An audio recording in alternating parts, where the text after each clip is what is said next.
Prej disa javësh, rrjetet sociale dhe disa emisione televizive janë përfshirë nga një valë entuziazmi për tregun e pasurive të paluajtshme në Tiranë. Shprehje si "blini tani se çmimet do rriten" apo "kjo është kohë e hartë për të investuar" janë bërë të zakonshme të promovuara nga moderator, influencer dhe gazetar. Por ndërsa ekrani dhe Instagrami japin mesazhe pozitive, realiteti në treg është krejt ndryshe. Shitjet bien, propaganda rritet. Të dhënat nga terreni tregojnë të kundërtën e asaj që po shitet në publik. Agjencitë imobiliare raportojnë një rënje të ndjeshme të shitjeve në muajt e fundit, ndërkohë që në media dëgjojmë për rritje të çmimesh. Në realitet, ndërtuesit po përballen me një stok të madh apartamentesh të pashitura. Në zonat më të lakmuara të Tiranës, si komuna e Parisit, rruga Elbasani, liçeni artificial dhe bloku, çmimet për 1 metër katror variojnë nga 2.000 deri në 3.500 euro. Madje në disa projekte luksoze shkojnë edhe mbi 4.000 euro, por kjo rritje të çmimit nuk ka reflektim në cilësinë e ndërtimit, në infrastrukturën publike apo në përmirësimin e jetës urbane. Është thjesht një rritje spekulative që nuk përputhet më të ardhurat reale të popullsisë. Fushatat pozitive, strategji marketingu e maskuar. Për të mbuluar rënjen e shitjeve dhe për të krijuar një atmosferë fiktive entuziazmi, shumë kompani ndërtimi kanë angazhuar figura publike, moderator, gazetar, madje dhe personazhe të rrjeteve sociale për të shpërndarë mesazhe motivuese si "mos humbni këtë mundësi, çmimet do të vazhdojnë të rriten, tani është momenti ideal".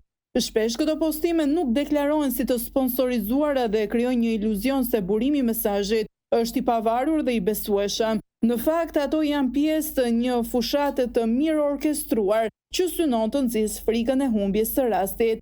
Për të detyruar qytetarët të investojnë tani, edhe pse realisht tregu është i ngopur. Çmimet jashtë realitetit, kush po i përballon? Me një pagë mesatare rreth 500 euro, qytetarët e zakonshëm e kanë të pamundur të blejnë një apartament në Tiranë pa hyrë në kredi të gjata dhe të rënda. Një apartament me 2 dhoma gjumi, një zonë të mirë në kryeqytet ka vlerën prej 180.000 deri në 250.000 euro, një shumë që praktikisht përjashton shumicën e familjeve shqiptare. Në mungesë të blerësve, vendas tregu është mbështetur për një kohë të gjatë nga diaspora, nga emigrantët që sillen të ardhura nga jashtë dhe nga një numër i kufizuar investitorësh të huaj, por edhe këto burime nuk janë të pafundme. Me shtrëngimin e ekonomive europiane dhe uljen e remitancave, edhe ky burim po shteron dal ngadal.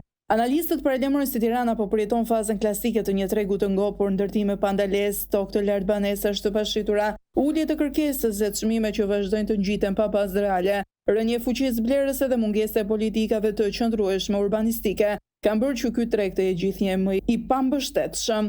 Nëse kjo tendencë vazhdon, ndërtuesit do të përballen me detyrimin për të ulur çmimet, për të ofruar bonuse. Kjo po ndodh tashmë në disa projekte, por fushatet e marketingut po përpiqen të mos e tregojnë këtë. Çfarë po ndodh aktualisht në Tiranë nuk është zhvillimi ekonomik, por fryrje artificiale. Në mungesë të një rritje reale të ekonomisë, të rrogave apo të konsumit, ndërtimi është kthyer në sektorin e vetëm që lëviz para, jo sepse ka kërkesë të qëndrueshme, por sepse është mbështetur nga politikat e lejuara, pastrimi i parave dhe investimet spekulative.